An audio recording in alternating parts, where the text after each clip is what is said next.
Good morning, everyone. Today we have a very exciting project happening. We are going to be planting all these salvia plants that I started from seed all around this potager garden.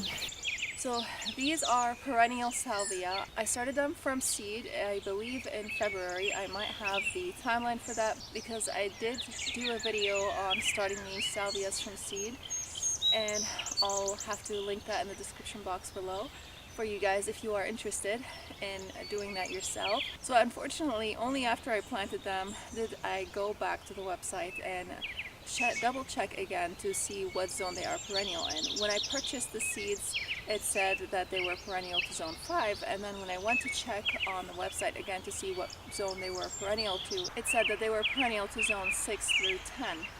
So we are zone 5B. I might be able to have them stay here if I mulch them heavily, but I don't know if I'm going to be able to do that. Also, over here where we are specifically, our land specifically gets pretty hard frost, so I don't know, I feel like the temperatures right here are a little bit lower than our surroundings, but I could be wrong.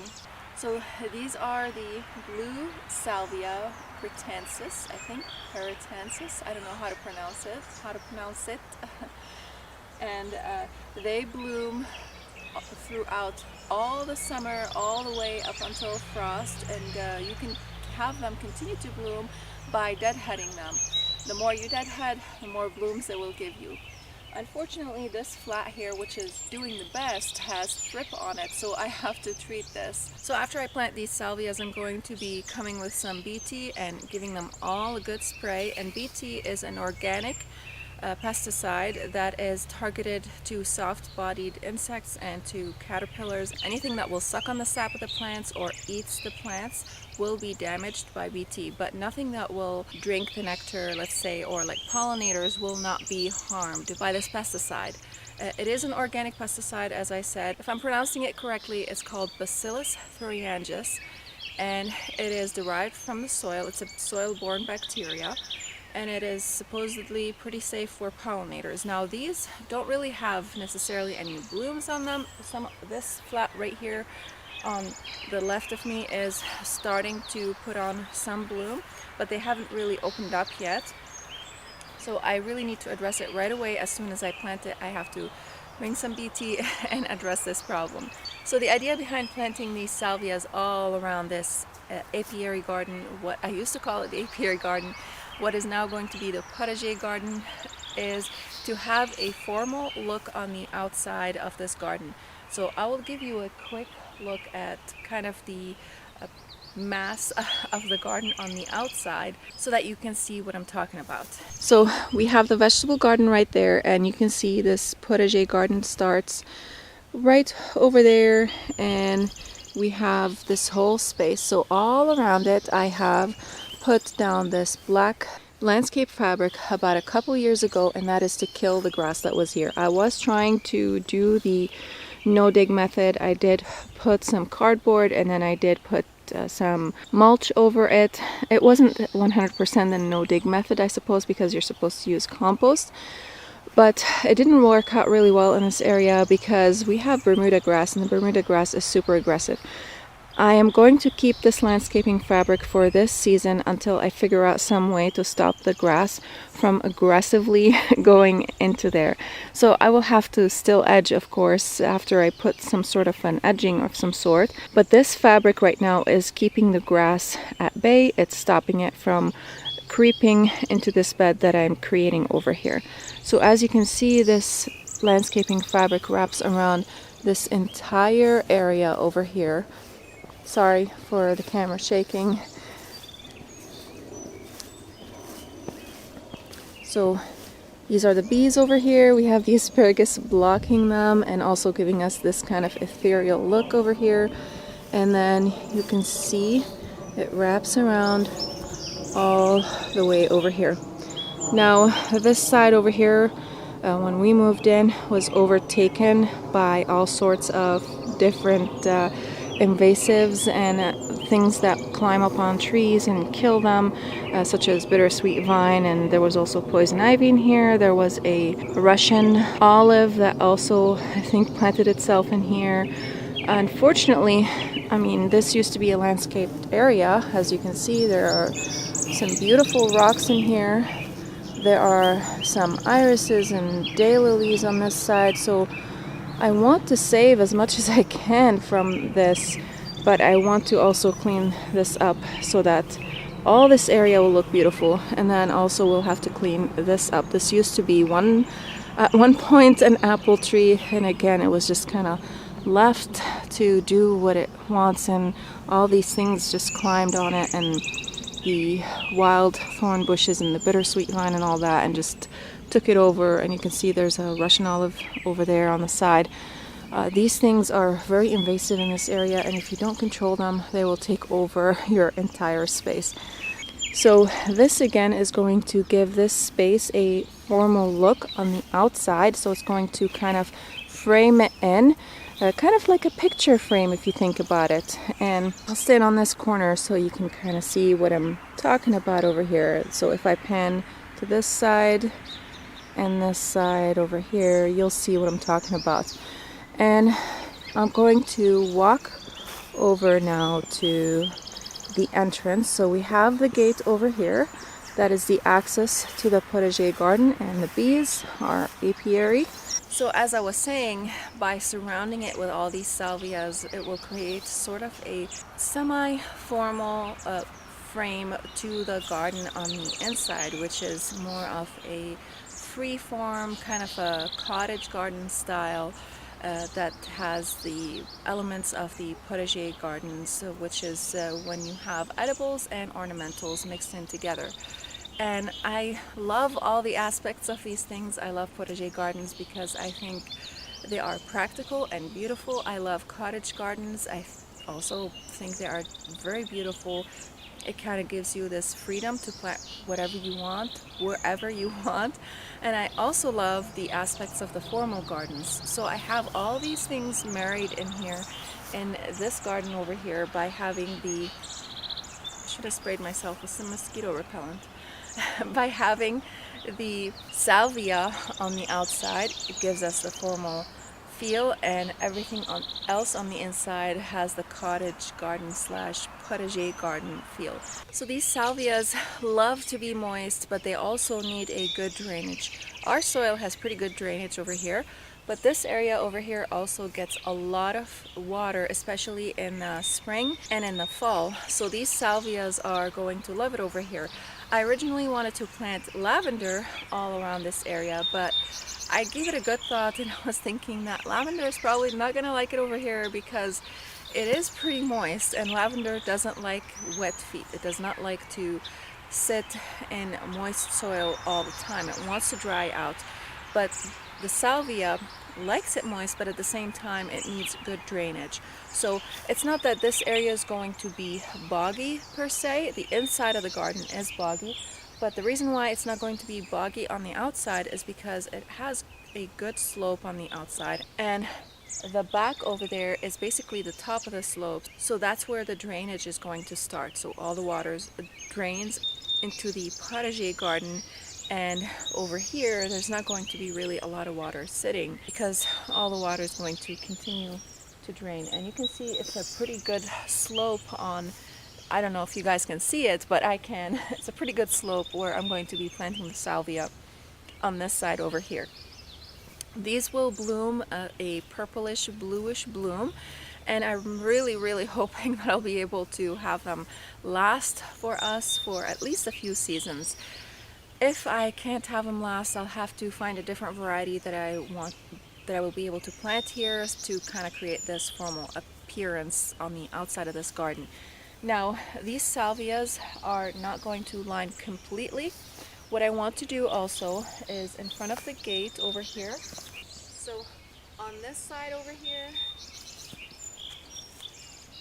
and on this side, I'm going to line the gate with some mini hollies, miniature hollies that have this rounded appearance to them.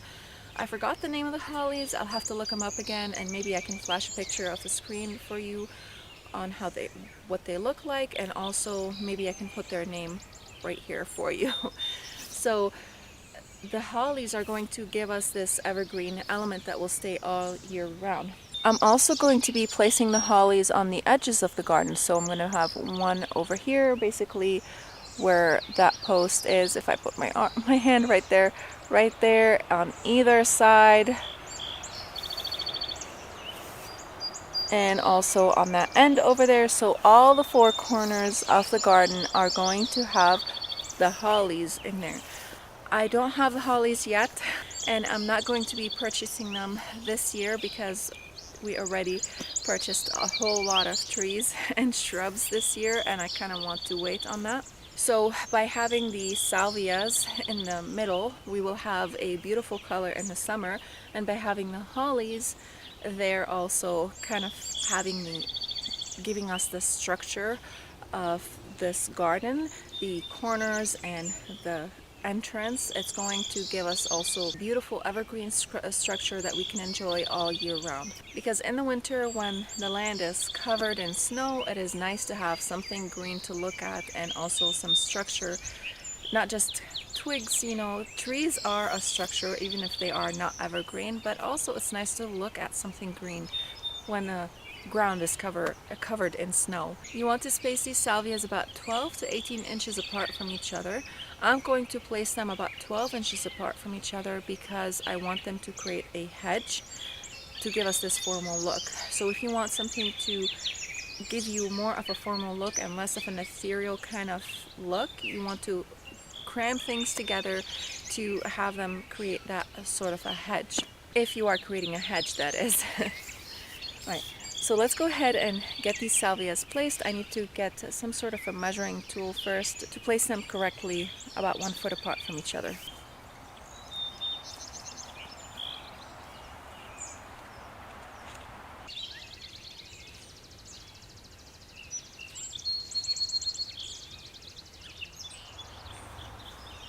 So I did use the tape measure to measure between the salvias from the middle of the root ball to the middle of another root ball, and I measured 1 foot in between. I also kept about 2 feet on either end. I only placed the ones in the front so far because I'm not sure I'm going to be able to finish this whole project right now. So this salvia, according to the OutsidePride.com website, which is where I bought the seeds from, it mentions that it likes a pH of 5.5 to 6.5. Our pH is 6.8. So I might have to add a little bit of soil acidifier, and the organic soil acidifier that I use is just an elemental sulfur, which is what helps to acidify the soil. If you have a high pH soil and you are planting something that likes an acidic soil, you'll want to add sulfur to acidify the soil to bring that pH level down. High pH means an alkaline soil. pH that's over 7 is an alkaline soil. pH of 7 is a neutral soil, and pH that is below 7 is an acidic soil. Again, our soil is 6.8. That might be okay, but if I start seeing that the plants are suffering, I might come back and add a little bit of soil acidifier in there. Also, an organic chicken manure will do the job, I think, because it is slightly acidic. We have chickens and we are getting some manure from them. I do like to use the manure though on our organic vegetable garden, so I might just add soil acidifier instead.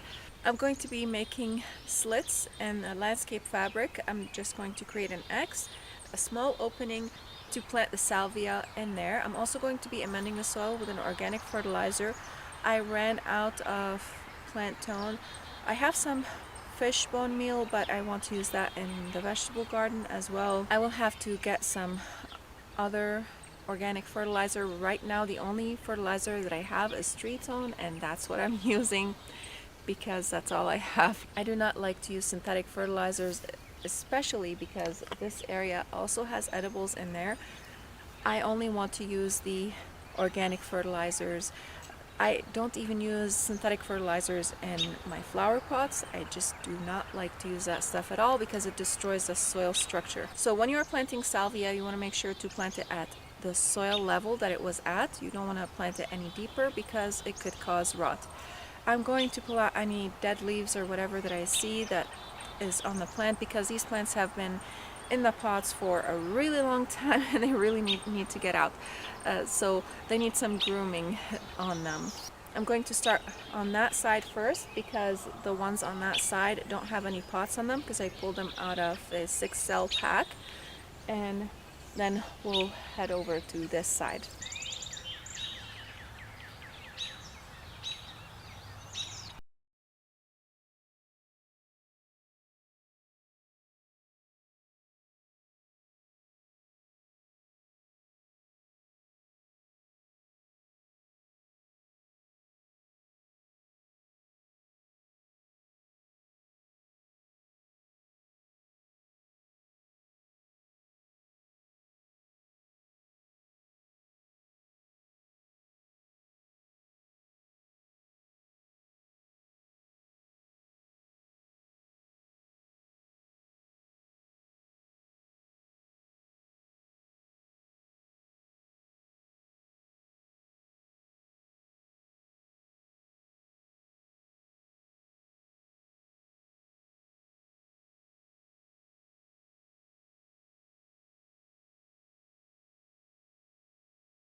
Alright, so I finished this whole side and I still have this side over here. This side is also done, so you can kind of see what they're gonna look like. And this is the front. Now I thought I pinched all of them. It turns out there were some that I did not pinch, and they're kind of growing too tall and leggy, but they have some blooms on them right now. So what I'm going to do is I'm going to let them bloom, and then once the first flush of blooms is done, I'm going to come back and chop them all off, maybe like halfway through, and just let them flush back again with some vigorous growth, because this is pretty leggy right now.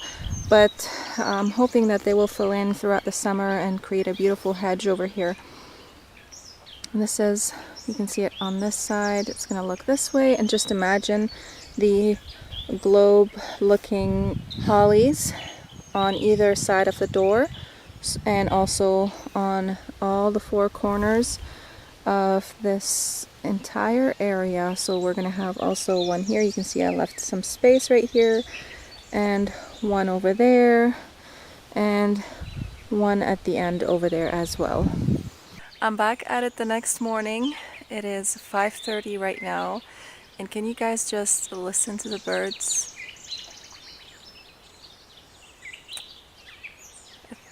This is absolutely beautiful. I love this time of the day. I love listening to the birds. I love the weather. It's 52 degrees right now.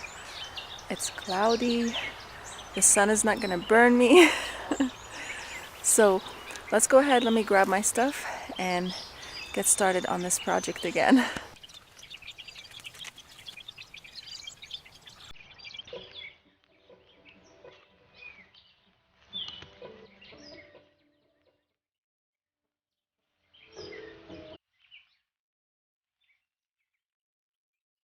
Okay guys, they're all planted. Look at them.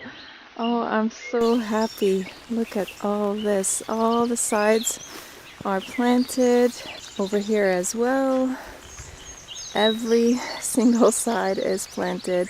And again, these corners are left here for the hollies. So if these do end up being zone 5 and stay in here and live, I would be so happy. If not, I'll just have to find something else that will provide that blue color in here and this structure, this formal structure in here. Maybe it doesn't have to be necessarily blue, but it would be nice if it's blue but I want it to play off with the colors that I want to plant in this area and with the rest of the vicinity in here. I think the blue would look really nice with this rhododendron that I'm thinking about planting over there, and with a whole lot of colors. It's been actually raining on me the whole time I've been planting. As soon as I started planting, it started raining, so I'm all muddy. I'm a mess.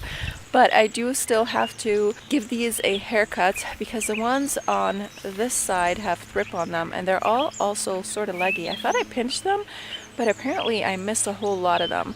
So by giving them a haircut or a low pinch, I'm going to be cutting them back pretty good, and that is going to allow them to put on a lot more growth. And yes, I will be taking the blooms. I was thinking about keeping the blooms, but I think I'm just gonna do it. So even though I'm going to be taking the blooms, it's going to allow them to put on a lot more growth and a lot more bloom. Instead of just one bloom stalk, they're going to have tons more bloom stalks. So I'm going to do that. It looks like the rain is just about to stop. We'll see. It's still drizzling. And like I said, the ones on this side have thrip on them. So I'm going to be collecting all these cuttings and giving them to the chickens. Maybe they'll eat them, I don't know. Or at least they'll eat the thrip that's on the plants and get rid of it. This way I won't necessarily have to spray. I'll still look at them, see if there's anything left from these insects. Then I'll come back and give them a good spray with organic BT, which is again a soil-borne bacteria that's not going to be harmful to the pollinators. It's harmful to caterpillars and to the insects that suck the sap of the plants. So I'm going to go ahead and do that, and then I'll give you a tour of this whole area and how it's looking like.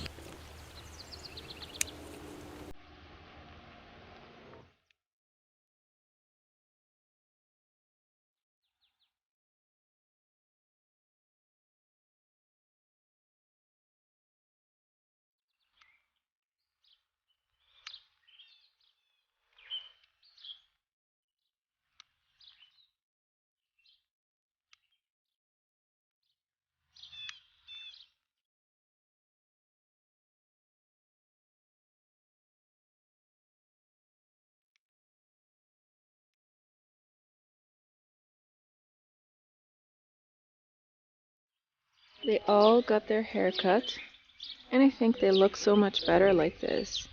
Yes, they lost some of their blooms, and yes, they look shorter, but in just a short time they are all going to fill up and get a lot bushier, which is what I want to create. I want to have this thick hedge over here, and if these were not trimmed like I just did, then they are not going to bush up like I want them to. Some of them are leaning over, and I will have to stake them.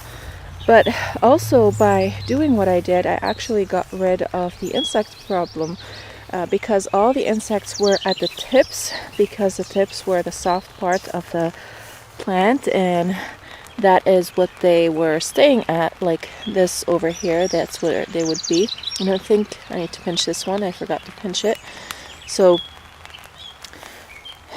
by taking all the soft parts of the plants off, all the insect pressure is off, and I don't necessarily have to spray. I will keep an eye on them because just in case if the insect pressure comes back.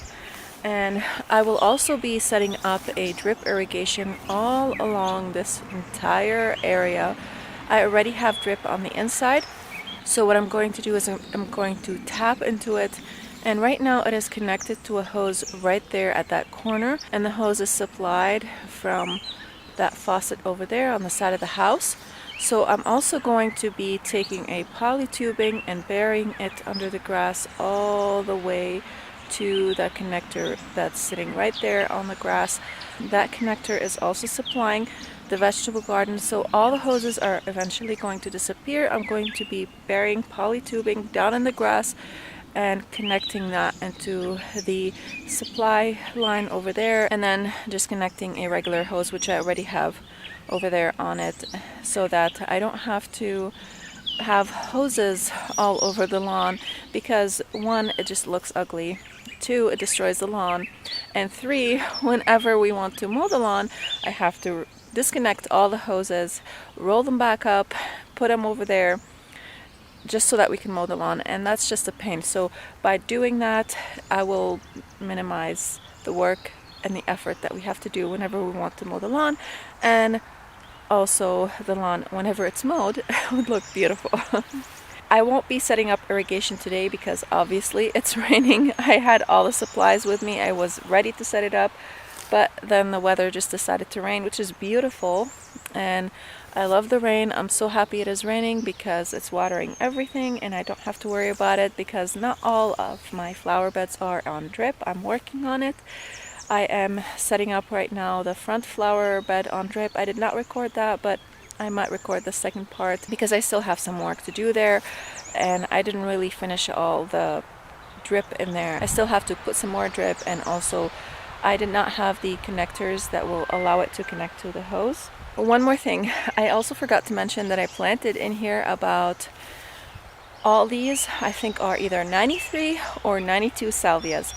That's a lot of salvia plants, and if I were to buy these from plant starts, that would be super expensive. I started all these from seeds. My little one is awake, she's crying, she wants me, so I get head inside. Thank you guys so much for watching. I'll see you again next time. Bye. Also, just one more thing, look at the combination of these dark blues and or purples with this pink weigela over here. So gorgeous. Oh, I love it. And also the bluish green of the hosta, and with the contrast of the pink and the blue. It's just such a beautiful combination. It is just such a beautiful combination. I love this. And it works really well with the containers right now.